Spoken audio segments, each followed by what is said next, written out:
अब ऑप्टिमम जो वर्ड है बेटा बड़ी इंपॉर्टेंट है। ऑप्टिमम जो होता है अब इससे ज्यादा नहीं हो सकता भाई, ऑप्टिमम एकदम पीक होता है ना, इससे ज्यादा अब नहीं, आप कुछ कंसीडर नहीं कर सकते, जितना भी है फैक्टर आप कंसीडर कर लो, इसके अलावा आपको कुछ कंसीडर नहीं करना है ना। तो इन्होंने क्या किया, ऑप्टिमम एलोकेशन में क्या किया, जिन्होंने सर्च किया था उन्होंने क्या किया, कॉस्ट को भी कंसीडर कर रहे हैं। कि देखो कैसे, ये कह रहे हैं कि जो आप सैंपल सेलेक्ट कर रहे हो और उसमें जो कॉस्ट आ रहा है वो भी सैंपल साइज के मतलब डिपेंड करना चाहिए, है ना। सैंपल साइज जो है किस पे डिपेंड करना चाहिए, कॉस्ट पे भी डिपेंड करना चाहिए, उसको भी कंसीडर करो। तो लेकिन और दूसरी बात ये भी ये बोलते हैं कि जो ये कॉस्ट होगा बच्चों, जो टोटल कॉस्ट होगा वो क्या होना चाहिए, लीनियर फंक्शन में होना चाहिए। ठीक है, देखो total cost C is equal to, आप स्ट्रेटम उसका क्या लिए थे, नंबर ऑफ स्ट्रेटा के, तो आई इक्वल टू 1 से एल सी आई एन आई, इस तरीके का एक होना चाहिए आपका फंक्शन टोटल कॉस्ट। तो टोटल कॉस्ट का क्या है ये फंक्शन, लीनियर फंक्शन है ना, बताइए, है ना, लीनियर कॉम्बिनेशन है ना ये, सी आई का, सी आई क्या है, सैंपल का कॉस्ट है, ith सैंपल का कॉस्ट क्या है, सी आई, है कि नहीं, बताइए। अब ये कॉस्ट भी कंसीडर ये कर रहे हैं, ठीक है। तो इसमें बेटा जो आपका सैंपल साइज जो हर स्टेटस से आप सेलेक्ट करना चाह रहे हो वो डिपेंड करना चाहिए N I S I upon root S I for all I, है कि नहीं। ऑप्टिमम एलोकेशन में आपके वेरिएबिलिटी भी आ गई और कॉस्ट भी आ गया, बताइए, आ गया, क्लियर हुआ ये। अब देखो ये कैसे निकलता है ये भी मैं आपको भी बता दूंगा, ठीक है। पहले बताओ इतना समझ में आया। हम्म ये कैसे आता है मैं अभी बता देता हूं। ये आता है वही, अब आप ऑप्टिमम आ गया, अब आपको करना क्या है, मिनिमाइज करना है ना। और मिनिमाइज कैसे होगा बच्चों, लैग्रेंज मल्टीप्लायर से। तो देखो ये कैसे आएगा मैं आपको यही पहले बता दूं फिर उसके बाद सैंपल साइज निकाल लिया जाएगा। स्ट्रैटिफाइड रैंडम सैंपलिंग में बेटा वेरिएंस आप कंसीडर कर रहे हो ना, इसका वेरिएंस क्या होता है, समेशन आई इक्वल टू 1 से L variance of stratified mean, इसका बेटा वेरिएंस क्या होता है, आई इक्वल टू 1 से एल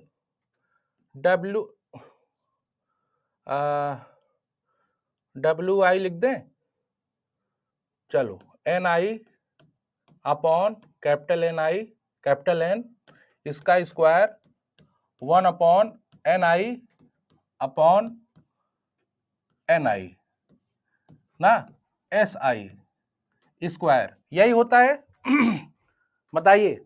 अभी इसमें कोई एलोकेशन हमने यूज नहीं किया है, जब आप कोई एलोकेशन यूज नहीं करते हो तो S R S W O R लगाते हो जब बेटा, तो यही आता है ना। और S R S W O R ही क्यों लेते हैं, क्योंकि उसका वेरिएंस कम होता है डब्ल्यू आर से, इसीलिए इसको लेते हैं। क्लियर है इतना, यहां तक ये तो आपको पता ही है, पता है ना, बताइए, है ना। अब देखो, और आपका जो बेटा कॉस्ट है वो क्या है, 1 से L C I N I, है ना। अब देखो आप जो फंक्शन बनाओगे बेटा वो किसका फंक्शन बनेगा, एन आइस का, है ना। तो देखो आपने लैग्रेंजेस मल्टीप्लायर लिखना है, कैसे लिखोगे, ये पहले वेरिएंस लिखोगे प्लस, और कहां गया कॉस्ट, यहां पे ये क्या लिखोगे, यहां पे लेमडा लिख दो, चलो समेशन आई इक्वल टू 1 से L C I N I minus C, ठीक है ना। ये आपका बन गया लैग्रेंजेस मल्टीप्लायर है कि नहीं? अब देखो इसी को वेरिएंस में केवल एन आई वाला टर्म्स लो, ये एन आई वाला, और बाकी कैपिटल एन आई तो फिक्स हो जाएगा ना, हमको केवल इसी पे हमारा फोकस है। तो कैसे लिखेंगे देखो, समेशन आई इक्वल टू 1 से L N I square upon this, तो ये एक जो है ये क्या हो जाएगा देखो, एन आईज अपॉन एन का whole square 1 upon N I's, है ना, और ये क्या हो जाएगा बेटा एस आई स्क्वायर, और प्लस आप क्या लिख दोगे कांस्टेंट, लिख दोगे कि नहीं बताइए, है ना। वो जो फंक्शन आएगा वो किसके लिए कांस्टेंट होगा, फाई के लिए। हमें केवल किससे मतलब है, स्मॉल एन आई से। देखो ये वाला हमने लिखा ही नहीं, 1 अपॉन कैपिटल एन आई, इसको जरूरत ही नहीं है क्योंकि जब आप डिफरेंशिएट करोगे 0 हो जाएगा, और प्लस ये आपका तो रहेगा ही, summation this is equal to C I N I minus C, ठीक है। अब देखो आप इसको डिफरेंशिएट करो with respect to N I, है ना। जब आप डिफरेंशिएट करोगे बेटा देखो क्या बन रहा है, जब आप डिफरेंशिएट करोगे एन आई के रिस्पेक्ट में तो केवल एन आई वाला बचेगा, बाकी सब क्या हो जाएंगे 0।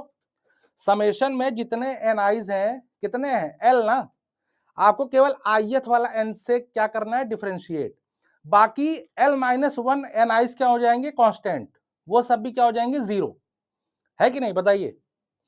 तो अब जो है जब आप डिफरेंशिएट करेंगे तो ये क्या बन जाएगा -1 अपॉन एन आई स्क्वायर, है ना, और ये आपका एन आई अपॉन एन, ये स्क्वायर ऐसे रहेगा और ये भी ऐसे ही रहेगा, बस ये -1 अपॉन एन आई स्क्वायर हो जाएगा, और इसमें बेटा क्या बचेगा लेमडा सी आई एन आई, ये आपका सी कांस्टेंट है, ये भी 0 हो जाएगा, है ना।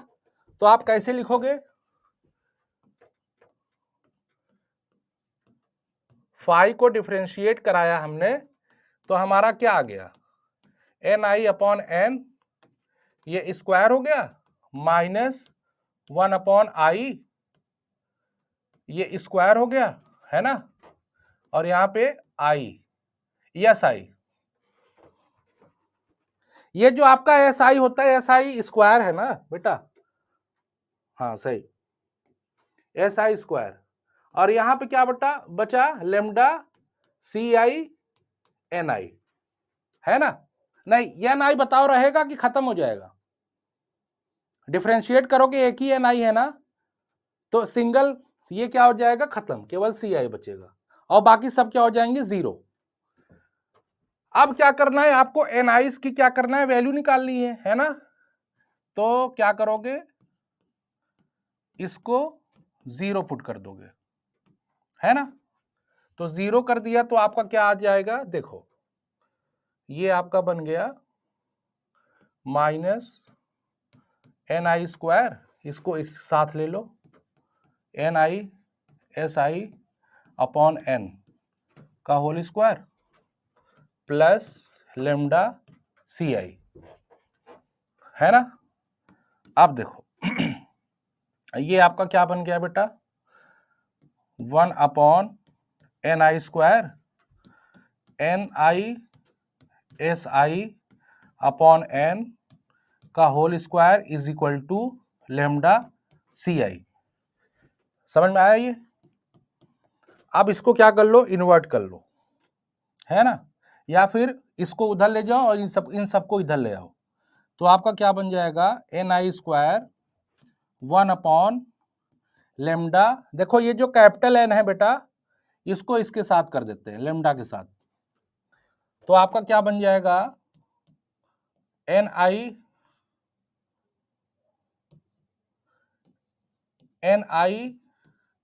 एस आई इसका स्क्वायर अपॉन सी आई बना, बताइए, है ना।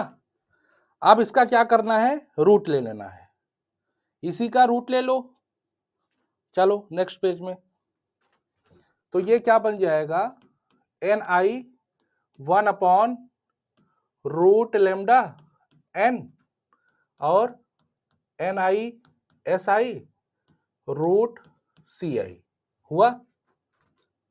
अब देखो ये क्वांटिटी देखो ध्यान से, ये वाली, ये क्या है आपका कांस्टेंट है, तो आपका क्या बन गया Ni proportion to NiSi upon Ci बना। बताओ सभी के लिए I इक्वल टू 1 से L। बताओ क्लियर हुआ बच्चों, कैसे आता है ये,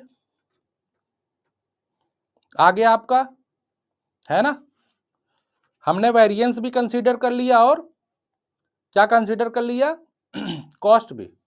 अब कुछ कंसीडर करने की जरूरत ही नहीं है क्योंकि कुछ बचा ही नहीं है कंसीडर करने के लिए। तो इसीलिए इसको क्या नाम दिया गया बच्चों, ऑप्टिमम।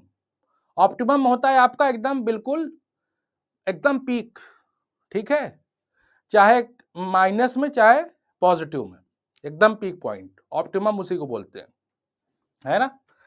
तो जब आपने ये जैसे ही निकाल लिया, बस आप सैंपल साइज सेलेक्ट करते जाओ। कैसे, ये आपका क्या है प्रोपोर्शन में, ये यही था।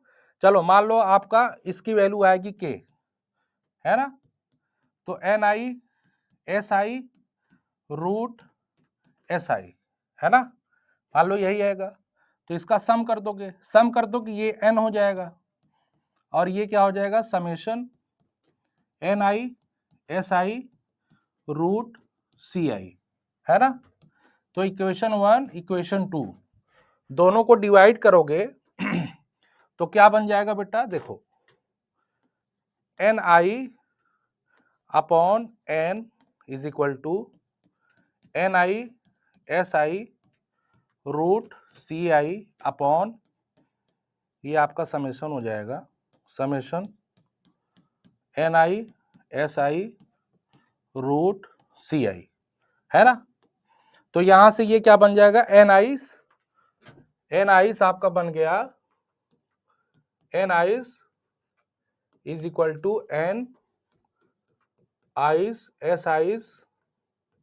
ठीक है, अपॉन समेशनNis रूट Ci हो गया। अब इसके अकॉर्डिंग आप फॉर ऑल आइस, इसी के अकॉर्डिंग आपका क्या हो जाएगा, सभी स्ट्रेटम में सैंपल साइज एलोकेट हो जाएगी। क्लियर हुआ बच्चों, बताओ समझ में आया ये।